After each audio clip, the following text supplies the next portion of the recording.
पिंड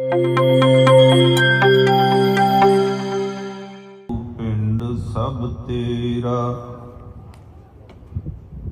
तू अंतर जामी पुरख भगवान।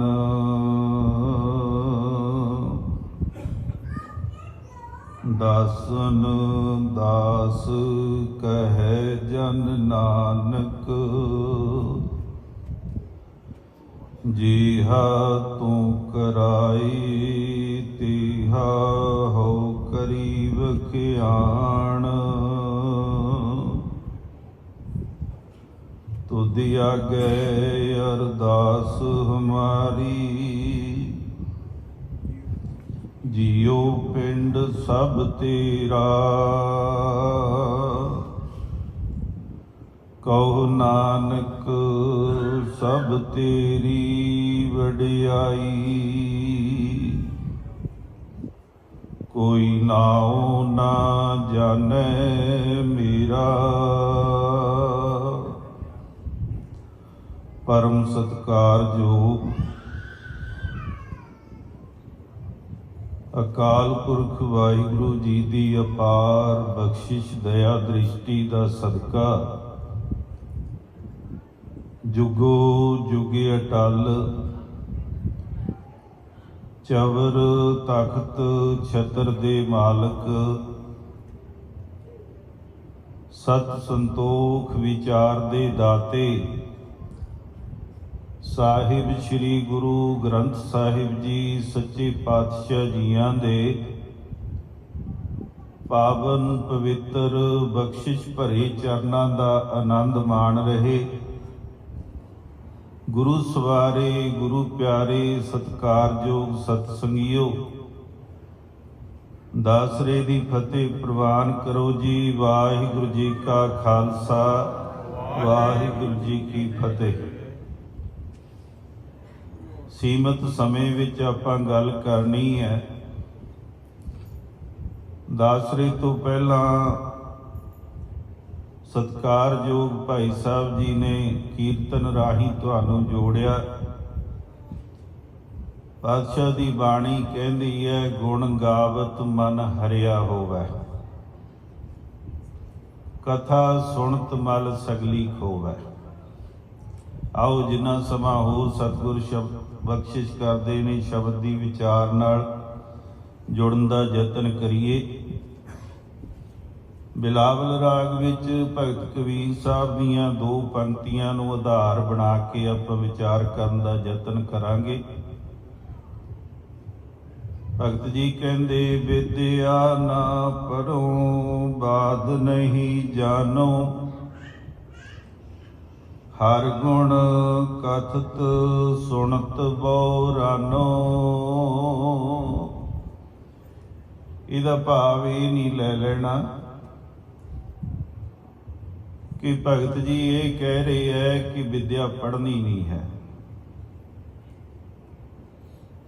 असल चो कहते मैं ऐसी विद्या पढ़न दे हक विच नहीं जिहड़ी तैनूं वाद विवाद विच पा दे। क्योंकि अध्यात्मक तौर ते पुरनूर होने वास्ते उच्ची आत्मक अवस्था हासिल करने वास्ते किसी झगड़े की लोड़ नहीं है, वाद विवाद की लोड़ नहीं है। इसे करके भगत जी कहते ने कि मैं तो हरि दे गुण कथन करदा ते सुनदा, इसे विच ही मस्त रहना। हर गुण कथत सुनत बौरानो।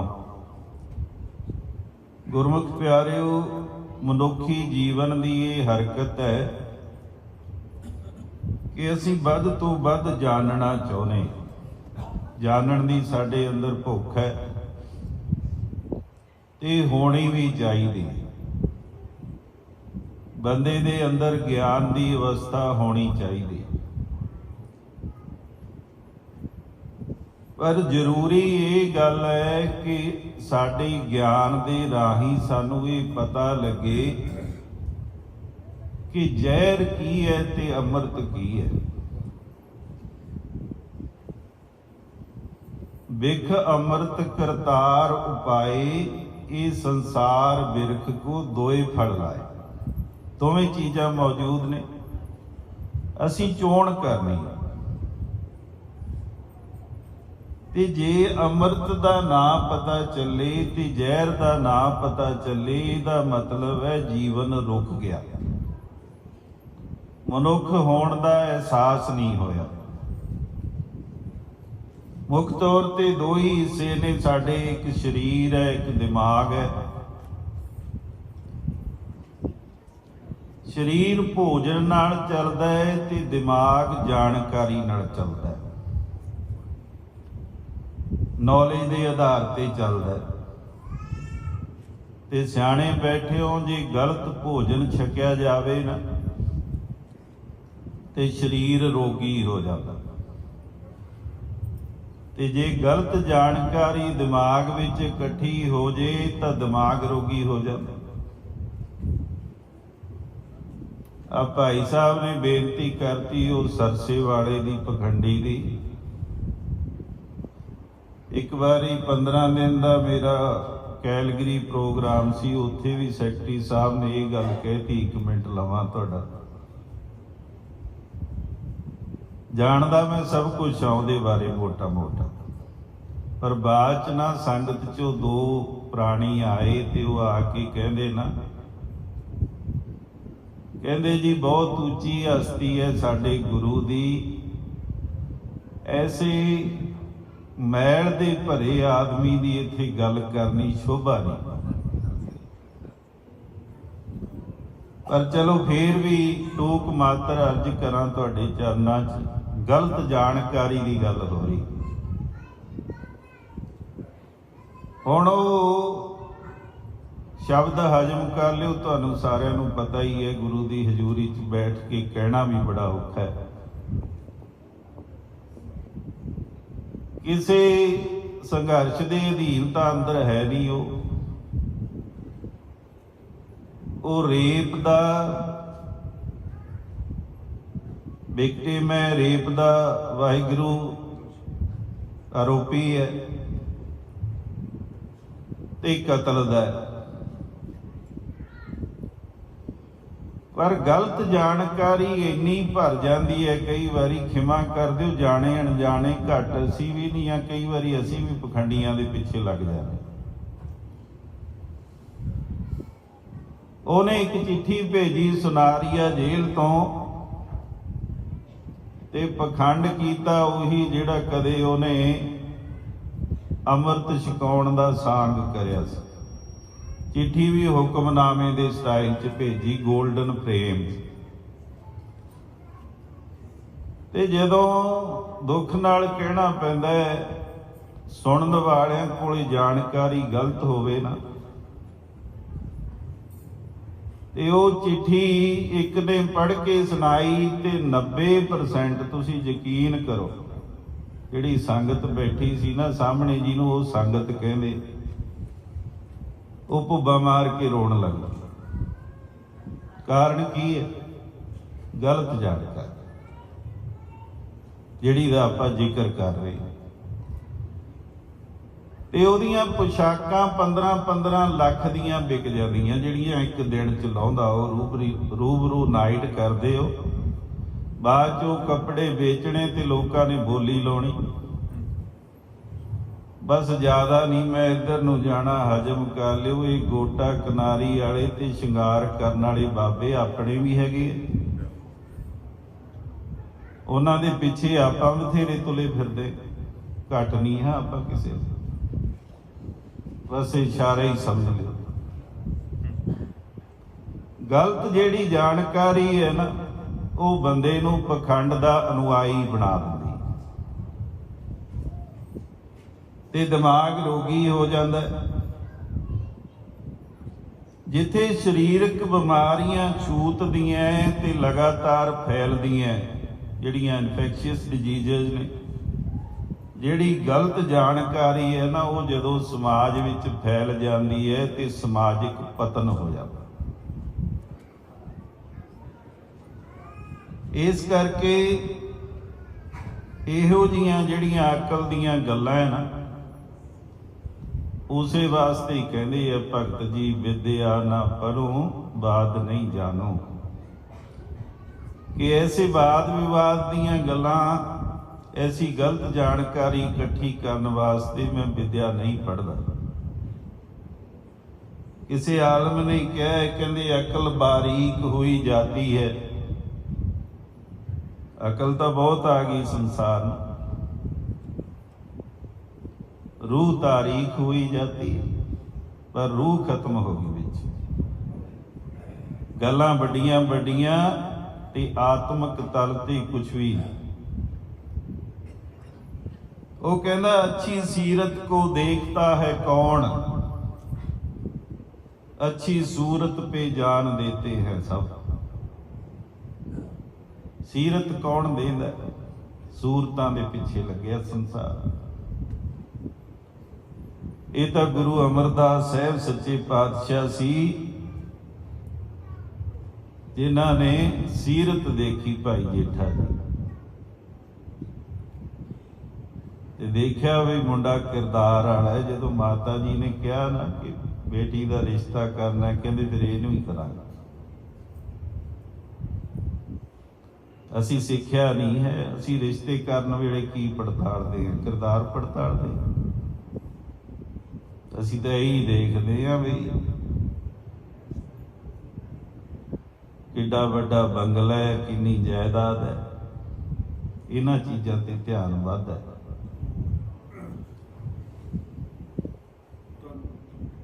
ਅਨਪੜ੍ਹ ਹੈ ਨਾ ਜਿਹੜਾ, ਉਹ ਅਣਜਾਣ ਹੈ, ਤੇ ਸੰਸਾਰ ਦੇ ਬਹੁਤ ਸਾਰੇ ਹਿੱਸੇ ਤੋਂ ਅਲੱਗ ਹੁੰਦਾ ਹੈ, ਕੋਈ ਸ਼ੱਕ ਨਹੀਂ ਹੈ ਇਸ ਗੱਲ 'ਚ।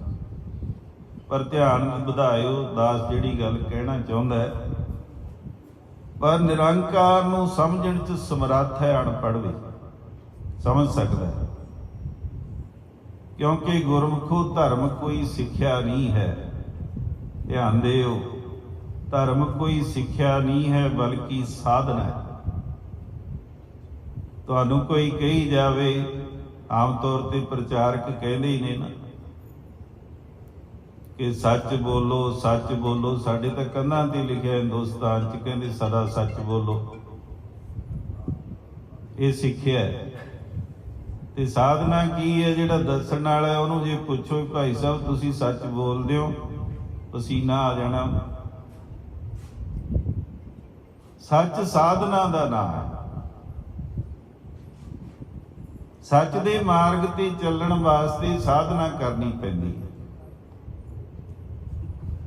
ਇਸੇ ਕਰਕੇ ਪਾਤਸ਼ਾਹ ਨੇ ਕਿਹਾ ਕਿ ਸਤਿਗੁਰ ਕੀ ਬਾਣੀ ਸਤ ਸਰੂਪ ਹੈ, ਗੁਰਬਾਣੀ ਬਣੀਐ।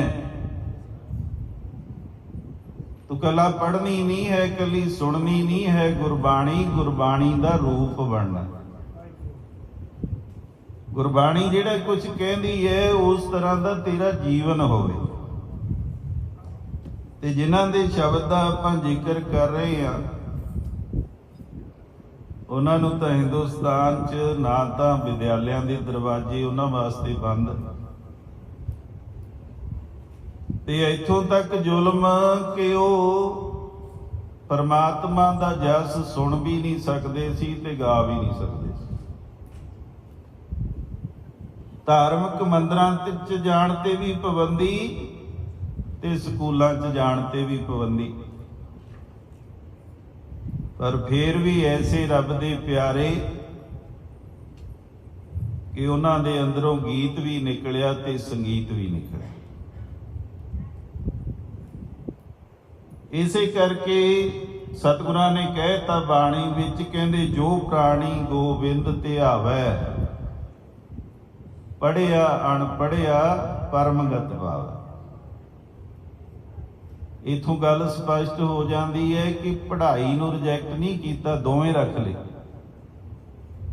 ਇੰਪੋਰਟੈਂਸ ਕਿਸ ਗੱਲ ਦੀ ਹੈ? ਜਿਹੜਾ ਧਿਆਨ ਜੋੜ ਕੇ ਗੋਬਿੰਦ ਦਾ ਸਿਮਰਨ ਕਰਦਾ, ਉਹ ਚਾਹੇ ਪੜ੍ਹਿਆ ਲਿਖਿਆ ਤੇ ਚਾਹੇ ਅਨਪੜ੍ਹ,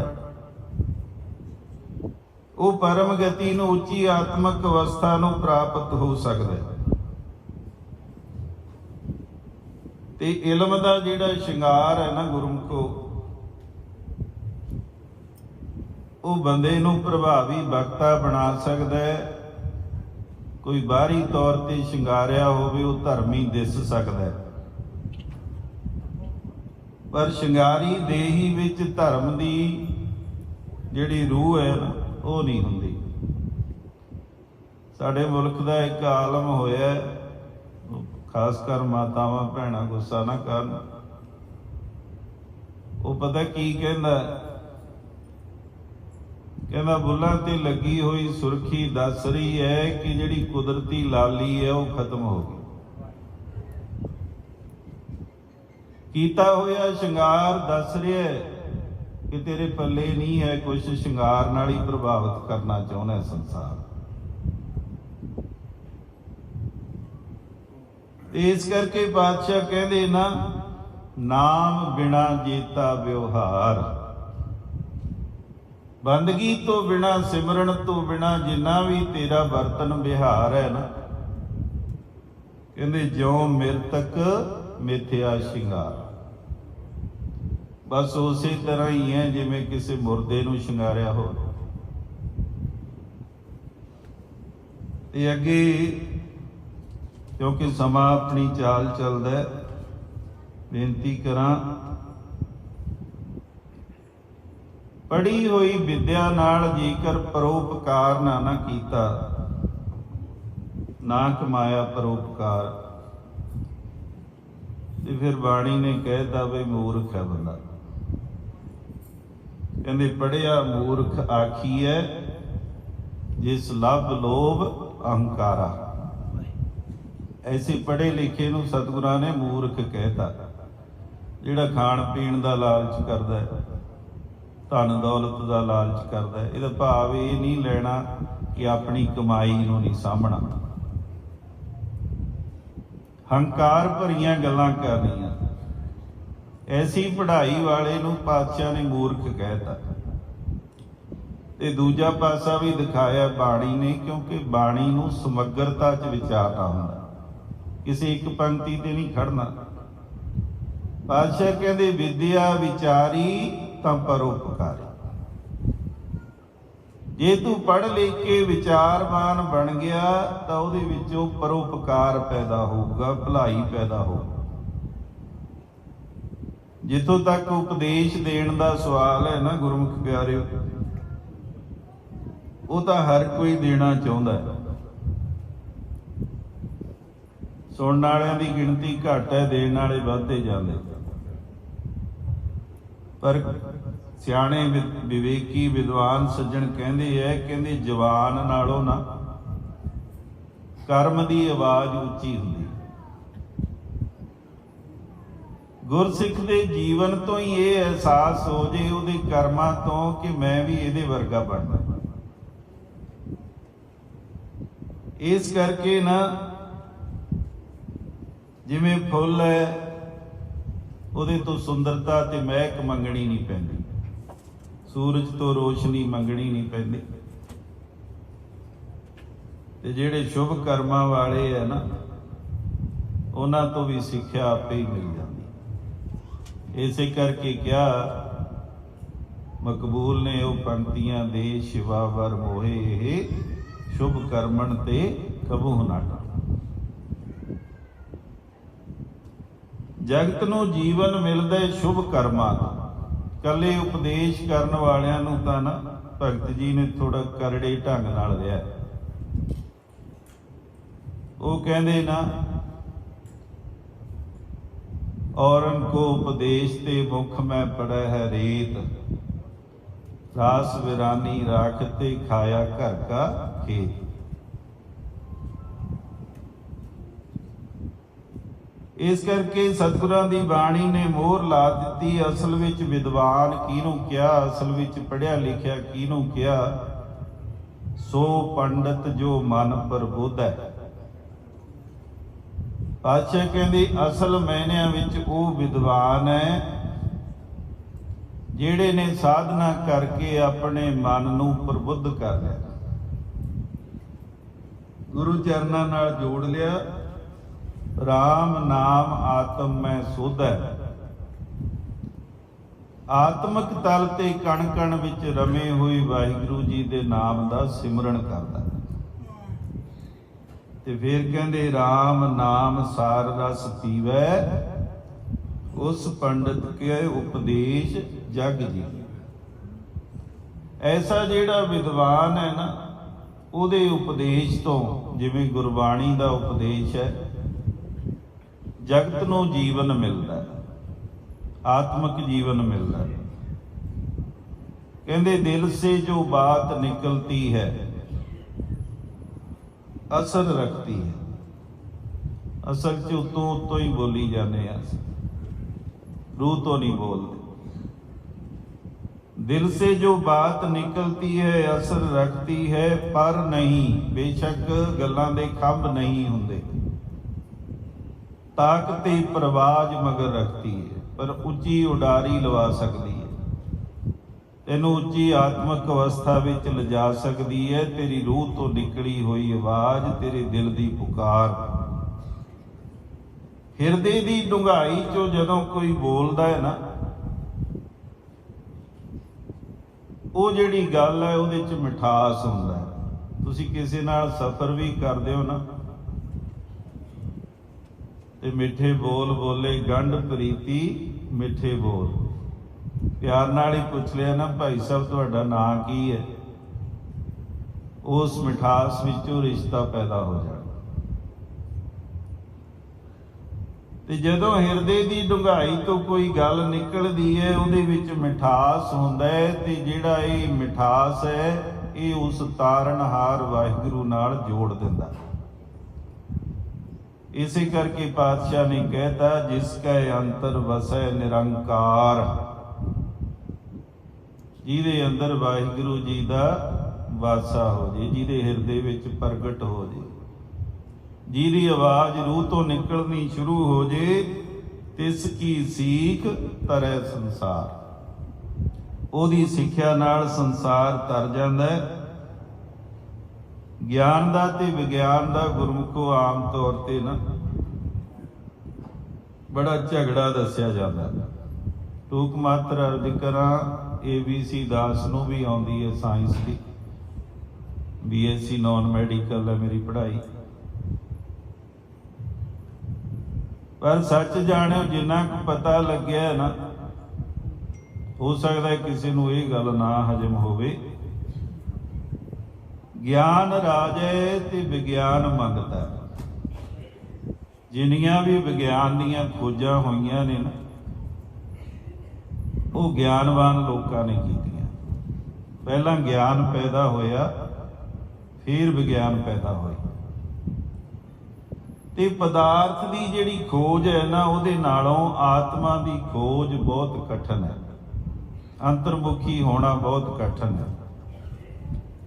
ਤੇ ਜਿਹੜੇ ਸਿਆਣੇ ਵਿਗਿਆਨਕ ਨੇ ਉਹ ਇਸ ਗੱਲ ਨੂੰ ਮੰਨਦੇ ਨੇ। ਉਹ ਕਹਿੰਦੇ ਸਾਡੀ ਜਿਹੜੀ ਜਾਣਕਾਰੀ ਹੈ ਨਾ ਬ੍ਰਹਿਮੰਡ ਬਾਰੇ, ਉਹ ਕੋਈ 5% ਹੈ, 5% ਹੀ, ਜ਼ਿਆਦਾ ਨਹੀਂ ਹੈ। ਅਕਾਲੀ ਦਾਸ ਗਿਆ ਸੀ, ਤੁਸੀਂ ਸਾਰੇ ਗਏ ਹੋਵੋਗੇ, ਤੁਸੀਂ ਤਾਂ ਰਹਿਣ ਵਾਲੇ ਹੋ।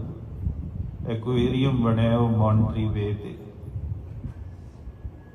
ਮੱਛੀਆਂ ਨੂੰ ਦੇਖ ਕੇ ਹੀ ਬੰਦੇ ਨੂੰ ਅਹਿਸਾਸ ਹੁੰਦਾ ਹੈ ਕਿ ਮੇਰੇ ਬਾਪੂ ਨੇ ਸੱਚਮੁੱਚ ਅੱਜ ਤੋਂ 550 ਸਾਲ ਪਹਿਲਾਂ ਇਹ ਗੱਲ ਕਹੀ, ਬਲਿਹਾਰੀ ਕੁਦਰਤ ਵਸਿਆ, ਤੇਰਾ ਅੰਤ ਨਾ ਜਾਈ ਲੱਗੇ। ਕਲੀਆਂ ਮੱਛੀਆਂ ਦੀਆਂ ਕਿਸਮਾਂ ਦੇਖ ਕੇ। ਤੇ ਬ੍ਰਹਮੰਡ ਤਾਂ ਬਹੁਤ ਕੁਛ ਹੈ, ਬਹੁਤ ਵੱਡਾ ਹੈ ਬ੍ਰਹਮੰਡ। ਵਿਗਿਆਨਕ ਬ੍ਰਹਮੰਡ ਬਾਰੇ ਬਹੁਤ ਥੋੜਾ ਜਾਣਦਾ ਹੈ, ਪਰ ਜਿਹੜਾ ਭਗਤ ਹੈ ਨਾ, ਉਹ ਕਹਿੰਦਾ ਸੂਖਸ਼ਮ ਰੂਪ ਵਿੱਚ ਇਸ ਪਿੰਡ ਵਿੱਚ, ਇਸ ਸਰੀਰ ਵਿੱਚ ਉਹ ਸਭ ਕੁਝ ਹੈ ਜਿਹੜਾ ਪੂਰੇ ਬ੍ਰਹਮੰਡ ਵਿੱਚ ਹੈ। ਭਗਤ ਪੀਪਾ ਜੀ ਕਹਿੰਦੇ ਜੋ ਬ੍ਰਹਮੰਡੇ ਸੋਈ ਪਿੰਡੇ, ਜੋ ਖੋਜੈ ਸੋ ਪਾਵਾ। ਸਤਿਗੁਰ ਰਹਿਮਤ ਕਰਨ ਅਸੀਂ ਬਹੁਤ ਪੜ੍ਹੀਏ ਲਿਖੀਏ, ਆਪਣੇ ਬੱਚਿਆਂ ਨੂੰ ਬਹੁਤ ਪੜ੍ਹਾਈਏ ਲਿਖਾਈਏ, ਪਰ ਜਾਣਕਾਰੀ ਇਸ ਤਰ੍ਹਾਂ ਦੀ ਇਕੱਠੀ ਕਰੀਏ ਜਿਹੜੀ ਜੋੜਨ ਵਾਲੀ, ਜਿਹੜੀ ਤੋੜਨ ਵਾਲੀ ਨਾ ਹੋਵੇ। ਇਸੇ ਕਰਕੇ ਜਿਹੜੇ ਸੁਚੱਜੇ ਕਦਮ ਹੈ, ਸੋਚ ਕੇ ਬੋਲਣਾ ਹੈ, ਖਾਣਾ ਪੀਣਾ ਜਿਹੜਾ ਹੋਸ਼ ਵਿੱਚ ਹੈ, ਪ੍ਰਭੂ ਚਿੰਤਨ ਵਾਲਾ ਜੇ ਜੀਵਨ ਹੈ, ਇਹ ਸਿਆਣੇ ਮਨੁੱਖ ਦੇ ਲੱਛਣ। ਤੇ ਗੁਰੂ ਰਾਮਦਾਸ ਸਾਹਿਬ ਸੱਚੇ ਪਾਤਸ਼ਾਹ ਜੀ ਨੇ ਨਾ ਬੇਨਤੀ ਵੀ ਕੀਤੀ, ਆਪਾਂ ਵੀ ਕਰੀਏ, ਉਤਮ ਵਕਤਾ ਦੇ ਤੌਰ ਤੇ ਸਮਝਾਉਂਦੇ ਨੇ। ਉਹ ਕਹਿੰਦੇ ਹਰ ਕਿਰਪਾ ਧਾਰ ਦੀਜੈ ਮਤ ਊਤਮ ਕਰ ਲੀਜੈ ਮੁਗਧ ਸਿਆਣਾ। हे हरि हे परमात्मा मेरे ते किरपा कर, मैं मूर्ख हाँ, मैनू मूर्ख नूं तू अपने नाल जोड़ के सियाणा बना। इन्नियां बेनतियां प्रवान करनियां, विचार करदिआं अनेकां प्रकार दीआं भुल्लां गलतियां हो जांदियां ने। वो दास दीआं उपदेश सारे ही सतगुरां दा। वाहिगुरू जी का खालसा, वाहिगुरू जी की फतेह।